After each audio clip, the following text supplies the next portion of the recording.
100%. And his feet could not endure for a long time without tearing. Kapatid, walang suporta dito, doon lang. Masisira talaga yung laman mo. Isipin niyo yung pinagdadaan ng Panginoon sa Kristo lang. Nabuhay siyang walang kasalanan. Siya lang. Tapos ito pa ako. Jesus was forced to alternate bicycles so that he could breathe. Yung sabi ko kanina, hindi niya siya ganun para lang makasurvive siya. Jesus endured that reality for 3 years. 3 oras po mga kapatid. Yes, over 3 years, long time. Is it few minutes? He died. Jesus was not bleeding anymore. Hindi na siya binudugo. He was simply pouring out water from his cuts and his holes. When imagine him injured, we only picture him with injuries. But it's not enough. His wounds were through holes. Butas talaga, hindi yan sugat. Tayo nasugatan lang konti, aray. Lalagyan nga lang ng betadine yung sugat. Okay, aguaxinada talaga. Maiiyak ka na rin ko. Eh, yung pakiti pa ako. Nakakapatid, matindi ko yung pinagdaanan. Hindi ko na po ginamit dito yung sa Passion of the Christ. Inisa-isa na lang po natin. When we imagine him injured, we only picture him whole, sabi ko nga kanina. Human body is composed of 3.5 liters of blood per adults. Jesus poured all 3.5 liters of blood. He had 3 nails hammered into his members, a crown of thorns. So katawan, kamay, paa, ulo. Thorns yun. Dumudugo na sa ulo pa lang. Sipin naman po natin yun. A thorned cross on his head, and then a Roman soldier who nailed a spear on his chest. Sinaksak siya, di po ba? So totoong butas. And all without mentioning the humiliation. He passed after carrying his own cross. The cross was almost 30 kilos. Only with its higher part where his hands were nailed for almost 2 kilometers. While the crowd spat on his face in his stones. Andun pa yung kahihiyan, mga kapatid. Makikita naman po natin doon sa mga palabas at talagang naghirap po ang ating Panginoon sa Kristo. Pero ginawa po niya yun. Kaya kanina sabi niya, Lord, kung pwede tanggalin mo yung cup na to, please naman po. Let your will be done. Ganun ang ating Panginoon sa Kristo. Masunurin siya. Sumunod siya. Kahit alam niya na ganyan ang mangyayari sa kanya. Napakasakit, di po ba? So from these verses, he knew that he is going to die worstly. If he dies, then he removes all his powers. Wala na yung kapangyarihan niya. But still, he followed the Father's will with true pain, suffering, even in death. Take note, he's taking out his godly attributes. Jesus demonstrated his big responsibility, his greatness, his love, even without his powers. Yan po yung kanina gusto kong ipakita. Ang Panginoon sa Kristo, kahit wala nang kapangyarihan, ginawa na to. Kaya siya natatakot kanina kasi Panginoon siya eh. Pag Panginoon, makapangyarihan niya. Pero namatay siya. Ibig sabihin namatay siya na parang tao. At nagawa niya yan. Tao siya. Kaya minsan pag meron po nagsasabi, magbago ka na kapatid. Ay, hindi ko magagawa yun. Tao lang ako. Hindi po. Mali po yung sagot na yun. Kasi, tao siya. Ginawa niya yun. Eh tayo tao din. Ibig sabihin, kaya rin po natin mapagtagumpayan yung mga problemang yun sa katawan natin to dahil tao tayo. So, maging example po sana yung naging buhay ng Panginoon sa Kristo. Tao po siya. Tao. Namatay. Tao siya. Okay. Verse 26. 40. He cometh unto the disciples and find them asleep. And said unto Peter, what can you not watch with me for an hour? Pagkatapos po niyang manalangin, nung talagang marugdog na panalangin, umalik siya, tinignan niya yung kanyang mga apostles. He watches and rebukes us along the way. Yun po yung lumalabas sa verse na yun. After he prays to the Father, he checks what his disciples are doing. They are sleeping. So makita mo natin pagkatapos niya magdasal, habang nagdadasal siya, tumayo siya. Para i-check yung mga disciples niya, si Peter, si James, si John. So dito po ang nakikita ko, along the way of our lives, Jesus always watches us. Binabantay niya tayo, kinokorek niya tayo. Throughout our lives, Jesus constantly watches us and rebukes us, sometimes through problems.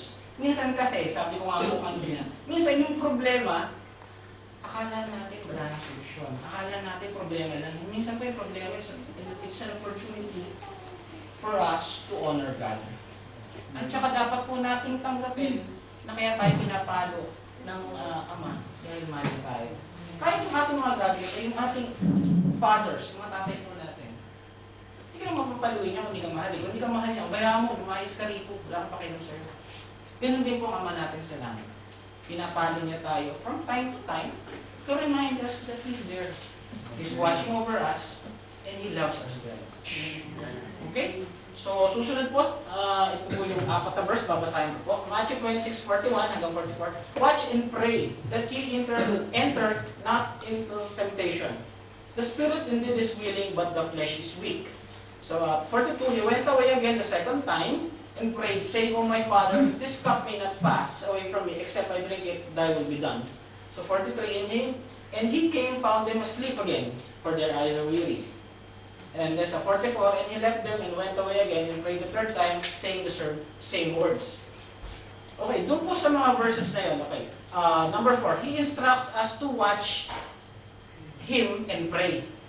So, sinabi niya, tignan niyo ako, tapos manalangin kayo. Paulit-ulit sinasabi niya, manalangin kayo, manalangin kayo, manalangin kayo. Ang panalangin po kasi ito yung ating communication to God. Ang panalangin po hindi nalolobat. Ang panalangin po hindi nawawalan ng load. Ang panalangin po ay laging may signal. Pumasok ka sa isang kwarto, kahit anong ginagawa mo ng panalangin. Huwag po natin sabihin, ito ako mapanalangin, sa trabaho ko, busy ako. Huwag po natin sabihin na, ay, niluluto ako, hindi ako mapanalangin. Always, walang dead spot. Laging may signal. Kaya, panatilihin po natin yung ating communication to God through prayers. Okay? Again, Jesus instructs us to imitate Him and pray. He knows that we can only be victorious if we become Christ-like and always have a constant communication with God, that is through praying.